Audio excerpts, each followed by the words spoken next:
this is going to be the best bang for your buck overdrive pedal that you can buy.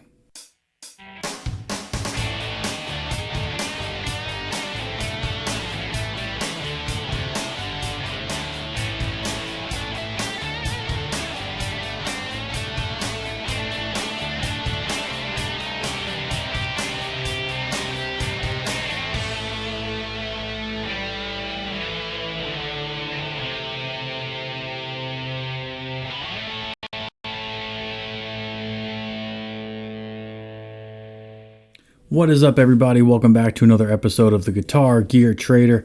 My name is Steve, coming at you from Nashville, Tennessee, as always. And tonight, we're going to talk about a guitar pedal, an overdrive pedal that has made some waves over the past couple of weeks. And I have to say that it's on my board.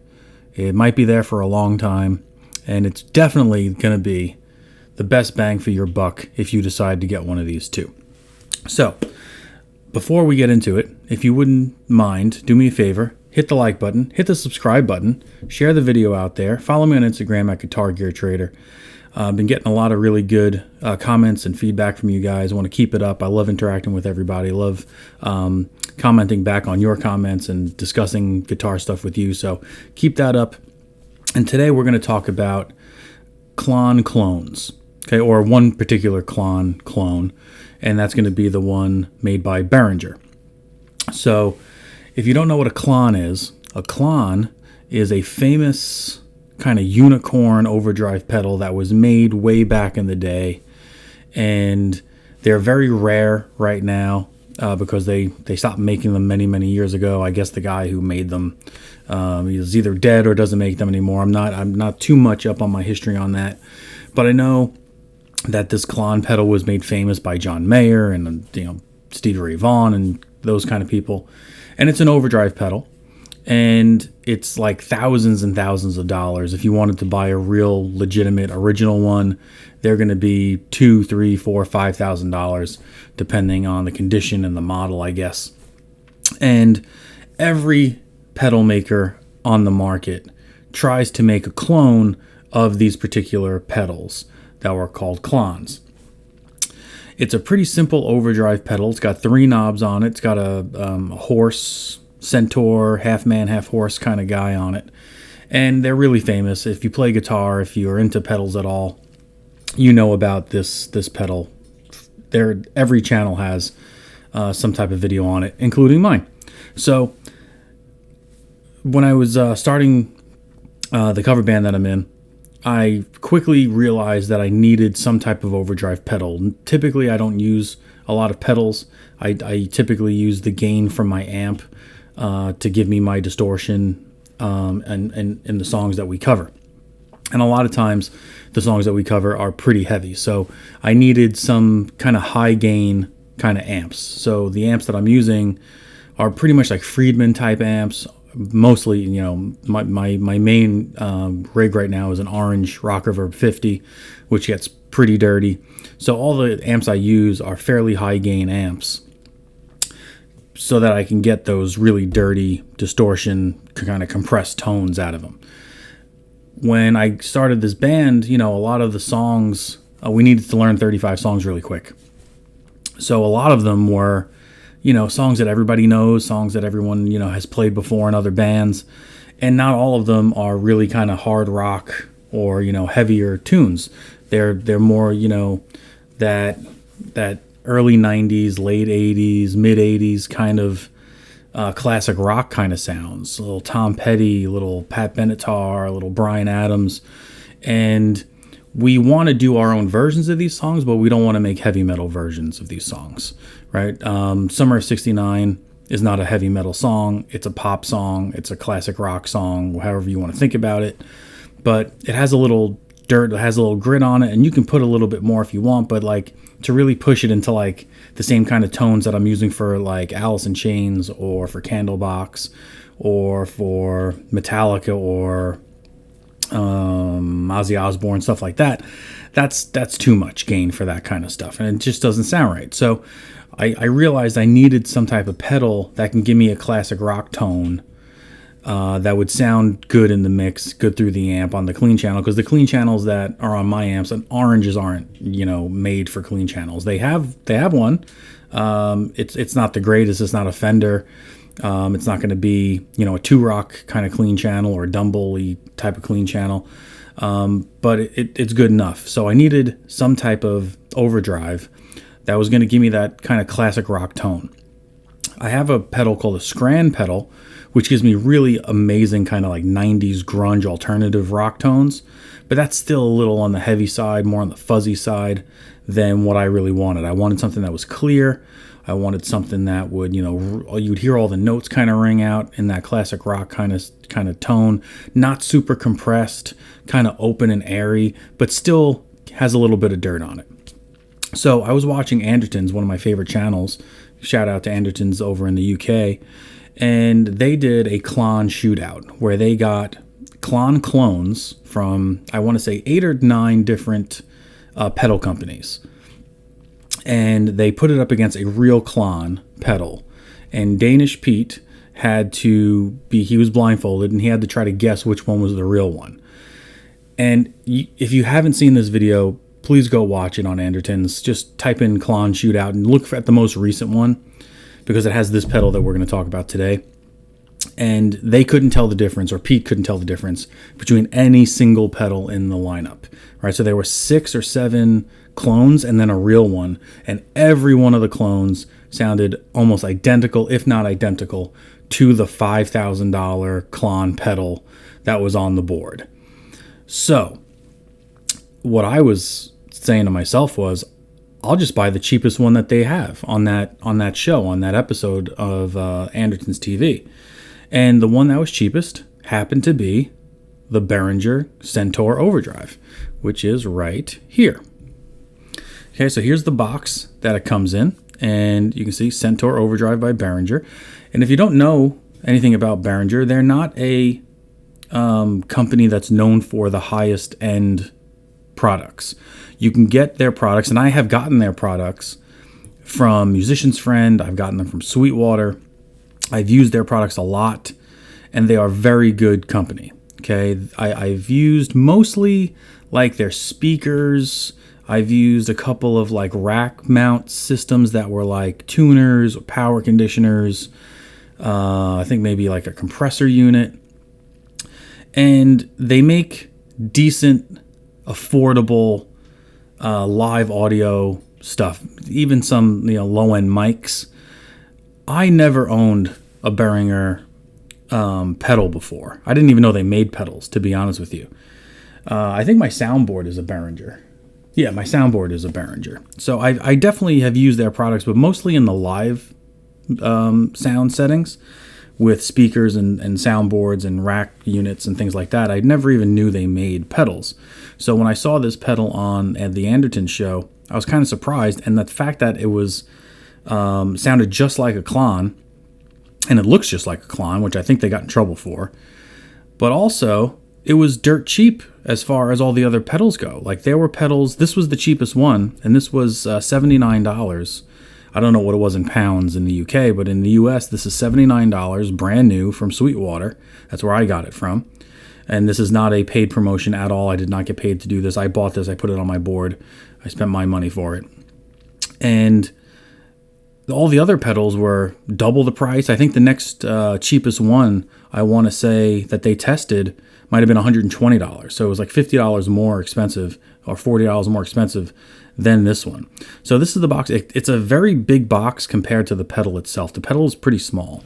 So if we open up the box, we see our little pedal in there, and it comes wrapped up in a plastic bag.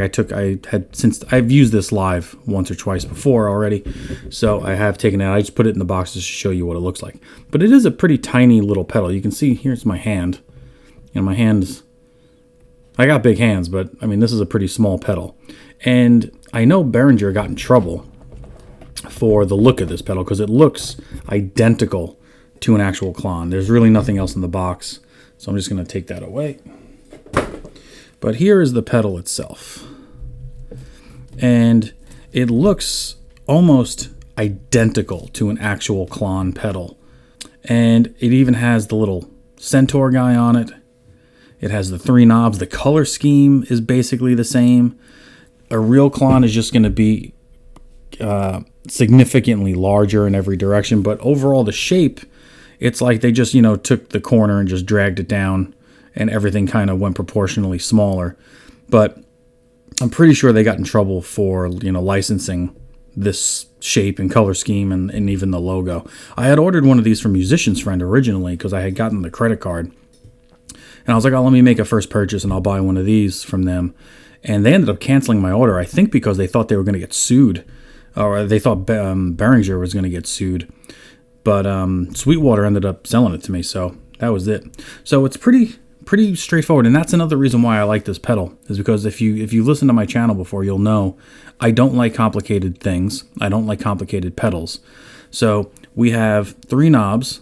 We have a gain knob, which is going to give you gain, obviously. We have a treble knob, and we have an output knob.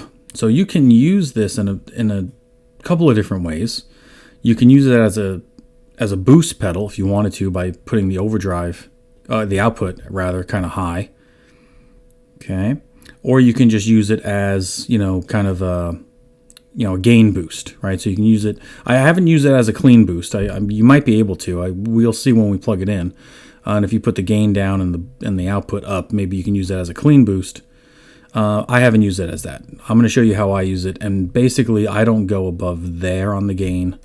And I stay between noon and 10 on the treble, because it can get pretty trebly. If there's one thing about this pedal that I would change, is how much kind of bitey it could be on the treble side.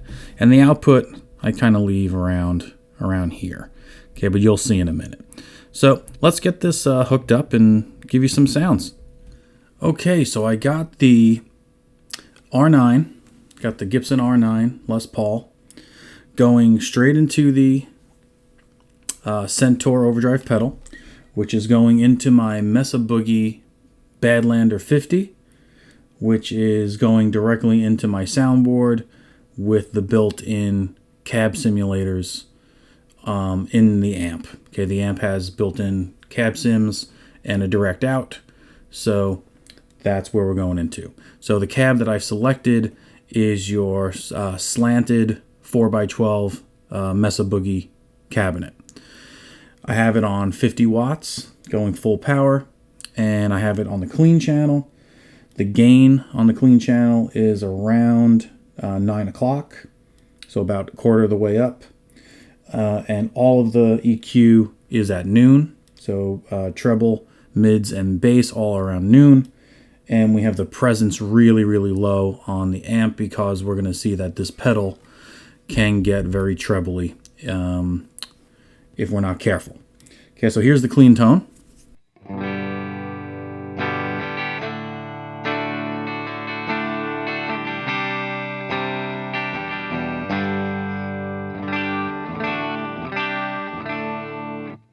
And here's the pedal going directly into the amp.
Well, there you have it, everybody. You can see that the pedal is very versatile.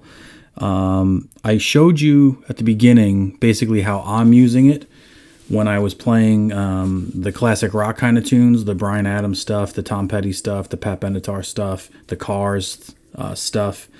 So that's how I'm using it, with the gain about halfway, maybe a little bit more. If I'm doing Running Down a Dream, I tend to put the gain up a little bit higher on that one just to cut through the mix a little bit better.